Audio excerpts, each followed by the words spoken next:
बच्चों, आज हम पढ़ेंगे हिंदी वसंत भाग 2 से पाठ 11 रहीम के दोहे। रहीमदास जी रीतिकाल के प्रमुख कवियों में से एक हैं। चलिए सबसे पहला दोहा इनका पढ़ते हैं। कही रहीम संपत्ति सगे बनत बहुत बहु रीत, विपत्ति कसौटी जे कसे तेहि साँचे मीत। कबीरदास जी कहते हैं संपत्ति मीन्स धन, सगे मीन्स अपने, बनत मीन्स बनते हैं, बहुत मीन्स बहुत सारे, बहुरीत मीन्स बहुत सारे उपायों से या तरीक़ों से, विपत्ति मीन्स संकट काल, साँचे मीन्स मीत, साँचे मीन्स सच्चे, मीत मीन्स दोस्त या रिश्तेदार कुछ भी। ठीक है, तो कबीरदास जी दोहे में कहना चाहते हैं कि जब हमारे पास क्या होता है, धन होता है, तो लोग बहुत सारे उपायों से, बहाने से हमारा अपना होने का क्या करते हैं, दावा करते हैं। लेकिन सच्चा मीत, सच्चा दोस्त, सच्चा रिश्तेदार वही है कि जो हमारी क्या करता है, विपत्ति या संकट में काम आए। वो हमारा क्या होगा, सच्चा मित्र होगा। ठीक है, दूसरा दोहा है जाल परे जल जात बही, तजी मीनन को मोह, रहीमन मछरी नीर को ताऊ न छाड़ती छो। देखिए, जाल मीन्स जो मछली पकड़ने का जाल होता है, जल मीन्स पानी, जात मीन्स जाता है, बही मीन्स बहना, तजी मीनन को मोह, मीनन मीन्स क्या होता है, मछली, मोह मीन्स मोह माया। मछली फिर नीर हो गया, और नीर मीन्स पानी, मछली मीन्स मछली, छाड़त मीन्स छोड़ती है, छो मीन्स जो उसका क्या है, मोह है।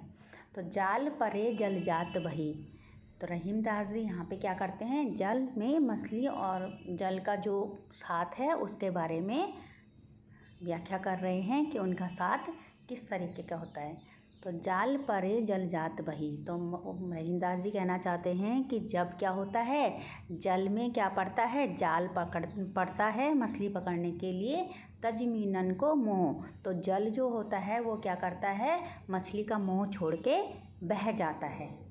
ठीक है, जाल परे जल जात बही मीन्स जाल के पड़ते ही जल क्या है, वह बह जाता है, तजमीनन को मोह, और वह मछली का क्या है, मोह छोड़ देता है। रहीमन मछली नीर को, और जो मछली होती है वो क्या करती है, तहु न छाड़ती छो, कि मछली जो है जल से दूर होने का जो मोह है वो छोड़ नहीं पाती है। मछली का क्या है, जल के प्रति क्या है, सच्चा मोह है, सच्चा प्रेम है। इसीलिए कि जब मछली को जल से अलग कर दिया जाता है तो वो क्या कर जाती है, मर जाती है। वो क्या करती है, उस मोह को छोड़ नहीं पाती है। ठीक है, अब तीसरा है तरवर फल नहीं खात है, सरवर पियत न पान, कही रहीम पर काज हित, संपत्ति संचयी सुजान।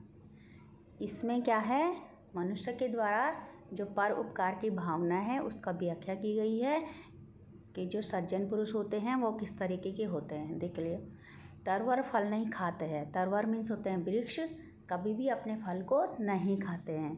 सरवर पियत न पान, और जो सरवर मीन्स तालाब, पियत मीन्स पीते हैं, पान मीन्स पानी, और जो तालाब होते हैं वो अपना पानी कभी नहीं पीते हैं।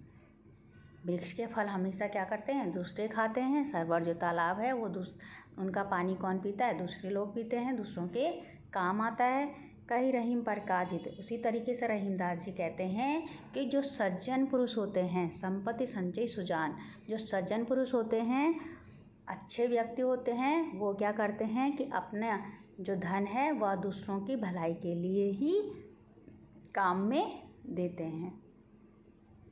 जो दूसरों के काम भी आए उसको क्या करते हैं, सज्जन पुरुष ऐसा करते हैं। धन को संचय करके मीन्स इकट्ठा करके रखते हैं कि ताकि वो क्या करें, दूसरों के काम आए।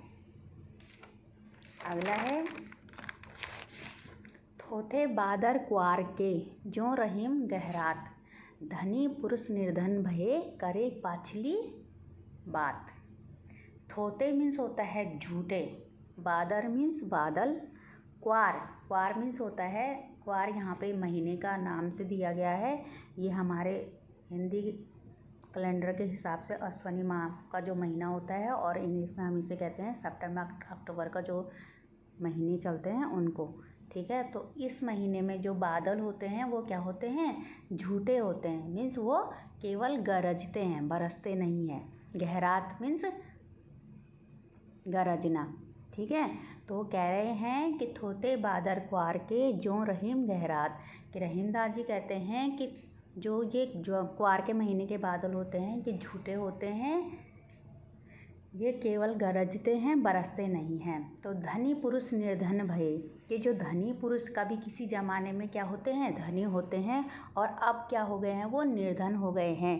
करे पछली बात, वो भी उन्हीं की तरह होते हैं कि वो कभी भी वर्तमान समय में क्या है, अपनी स्थिति को सुधारने की कोशिश नहीं करते हैं। वो हमेशा दूसरों के आगे क्या करते हैं, अपनी पिछली बातों को ही बोलते रहते हैं, पिछला अभिमान ही दिखाते रहते हैं कि हम कभी क्या थे, धनी थे, बहुत ऐसे थे वैसे थे, इस तरीके की बातें करते रहते हैं, ठीक है। तो उनकी तुलना की गई है क्वार के महीने के बादल की तरह, कि जो गरजते हैं, बरसते नहीं हैं। मीन्स वह अब धनी नहीं हो सकते हैं, केवल पिछली बातों को ही याद करके क्या करते हैं, अभिमान दिखाते रहते हैं, ठीक है। अगला, धरती की सी रीत है शीत घाम ओ मेह, जैसे परे सो सहे रहे तेहो रहीम यह देह। इस दोहे में रहीमदास जी ने हमारे शरीर की तुलना किससे की गई है, धरती से की है। कि जैसे धरती क्या होती है, धरती पर क्या है, पड़ने वाला शीत, शीत मीन्स जाड़ा, घाम मीन्स धूप, मेह मीन्स बरसात। तो वो क्या कर रही है कि जैसे धरती क्या कर रही है, जाड़ा, धूप और बरसात को सह लेती है, वैसे ही हमारा क्या है, शरीर होना चाहिए कि जो दुख में, सुख में, किसी भी परिस्थिति में उसको क्या है, सहने का, सह सके, इस तरीके की हमारी देह होनी चाहिए। तो इसीलिए उन्होंने हमारे शरीर की तुलना किससे की गई है, धरती से की गई है। कि जिस प्रकार धरती क्या होती है, हर प्रकार के मौसम को, हर प्रकार के सीजन को अपने उसमें क्या है, झेल सकती है, उसी प्रकार मनुष्य को भी हर परिस्थिति में सामना करने की स्थिति होना चाहिए, सामना करने की हिम्मत होनी चाहिए, ठीक है बच्चों। धन्यवाद।